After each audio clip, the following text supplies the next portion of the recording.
MCQs related to tuberculosis. इसमें first MCQ है कि एक पेशेंट है, एंटी TB ट्रीटमेंट ले रहा है और उसको जॉन्डिस हुआ है। ठीक है, कौन सी ड्रग जॉन्डिस नहीं करवाती? स्ट्रेप्टोमाइसिन जॉन्डिस नहीं करवाती। इसके अलावा और ड्रग्स हैं INH, रिफैम्पिसिन और पायराजीनामाइड, वो सब ही जॉन्डिस करवाती हैं। ठीक है, एक पेशेंट है, उसमें ड्राई कफ है, फीवर और एक्सरे पे हाइलर लिम्फेडिनोपैथी की हिस्ट्री है और कंसोलिडेशन है। ठीक है, ये प्राइमरी पल्मोनरी ट्यूबरक्लोसिस का केस है। ठीक है, then third is patient chronic smoker है।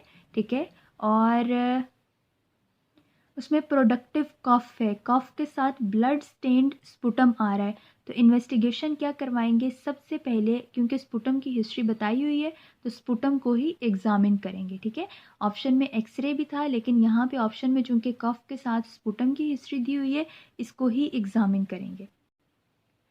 कौन सी anti TB drug colour blindness या रीट्रोबल्बर न्यूराइटिस कॉज करती है? इथैम्ब्यूटोल। ठीक है, कौन कौन सी drugs anti TB drugs hepatitis cause करती हैं? मैंने पहले ही बता दिया, INH, रिफैम्पिसिन और पायराजीनामाइड। ठीक है, एक पेशेंट है, उसका PPD टेस्ट रिजल्ट शो कर रहा है कि 5 mm इन ड्यूरेशन है। क्लिनिकली वो बिल्कुल ठीक है, और रेडियोग्राफ पे क्या फाइंडिंग मिलेगी? अब देखो, PPD टेस्ट जो नॉर्मल इंडिविजुअल्स हैं उनके अंदर तब पॉजिटिव होता है जब 15 mm से ज़्यादा इंड्यूरेशन मिले, लेकिन इस फीमेल में 5 mm तक इंड्यूरेशन है। इस वजह से इसके अंदर, क्योंकि और है भी बिल्कुल हेल्दी, इसका मतलब कि इसके अंदर रेडियोलॉजिकल कोई फाइंडिंग नहीं होगी, पेशेंट बिल्कुल ठीक है। अगर 15 mm इंड्यूरेशन होता फिर ट्यूबरक्लोसिस के बारे में सोच सकते थे, और ये ज़्यादातर लेटेंट ट्यूबरक्लोसिस के लिए ये टेस्ट करते हैं, जो डॉर्मेंट हो गए हुए हैं ट्यूबरक्लोसिस के बैक्टीरिया, उसके लिए हम PPD टेस्ट करते हैं। ड्रग रेजिस्टेंस TB, ऐसी TB जिसमें सिर्फ एक ड्रग से रेजिस्टेंस हो, INH से या रिफैम्पिसिन, किसी एक फर्स्ट लाइन ड्रग से अगर रेजिस्टेंस हो, उसको हम कहते हैं drug resistant TB। Multi drug resistant TB हम कहते हैं अगर INH और रिफैम्पिसिन दोनों से अगर रेजिस्टेंस हो, आइसोनियाजिड और रिफैम्पिसिन, उसको हम कहते हैं मल्टी ड्रग रेजिस्टेंट TB। और एक्सटेंसिव ड्रग रेजिस्टेंस TB हम कहते हैं कि अगर रिफैम्पिसिन, आइसोनियाजिड और क्विनोलोन इन तीनों से रेजिस्टेंस हो, तो फिर हम एक्सटेंसिव ड्रग रेजिस्टेंस उसको कहते हैं।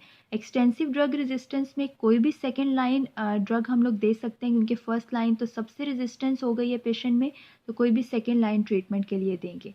ठीक है, और मल्टी ड्रग रेजिस्टेंस, इसके ट्रीटमेंट के लिए मल्टी ड्रग में 2 ड्रग से रेजिस्टेंस होती है, आइसोनियाजिड और रिफैम्पिसिन, तो इसके ट्रीटमेंट के लिए हम 18 मंथ के लिए अमीकासिन, स्ट्रेप्टोमाइसिन या इथेनोमाइड देंगे। ठीक है, और वो ड्रग्स जिनमें drugs which is used for extra pulmonary TB, अगर एक पेशेंट में extra pulmonary TB mean lungs के बाहर GIT या ब्रेन के अंदर कोई ट्यूबरक्लोसिस के मेट्स चले गए हैं, तो उस केस में फिर स्टीरॉयड्स ट्रीटमेंट में ऐड करते हैं। जब भी एंटी TB ट्रीटमेंट स्टार्ट करना है, उससे पहले LFTs, RFTs ज़रूर मैयर करने, और HIV ज़रूर इसको टेस्ट करना है, क्योंकि ड्रग्स बेसिकली कुछ ड्रग्स जॉन्डिस कॉज करती हैं और कुछ नेफ्रोटॉक्सिक ड्रग होती है, जिस तरह स्ट्रेप्टोमाइसिन, तो इसलिए LFTs, RFTs ज़रूर मैयर करने हैं। TB के ट्रीटमेंट के कितने दिन के बाद पेशेंट नॉन इन्फेक्शियस हो जाता है? 2 वीक्स के ट्रीटमेंट के बाद पेशेंट नॉन इन्फेक्शियस हो जाता है। वैसे तो ट्रीटमेंट जो 2 ड्रग्स हैं वो 4 मंथ के लिए देते हैं, और 4 ड्रग्स 2 मंथ्स के लिए देते हैं। ठीक है, इसके लिए 4-2 निमोनिक है। अच्छा, जो TB के ड्रग मतलब जब TB का इन्फेक्शन होता है, तो पेशेंट में कैविट्री लीजन्स होती हैं। उस कैविटी के अंदर कौन सी इन्फेक्शन होने के सबसे ज़्यादा चांसेस होते हैं? वहाँ पे एस्परजिलोसिस का इन्फेक्शन होने के, एस्परजिलोमा होने के सबसे ज़्यादा चांसेस होते हैं। और जब भी एस्परजिलोसिस होता है, तो CT स्कैन पे हमें क्रीसेंट साइन मिलता है।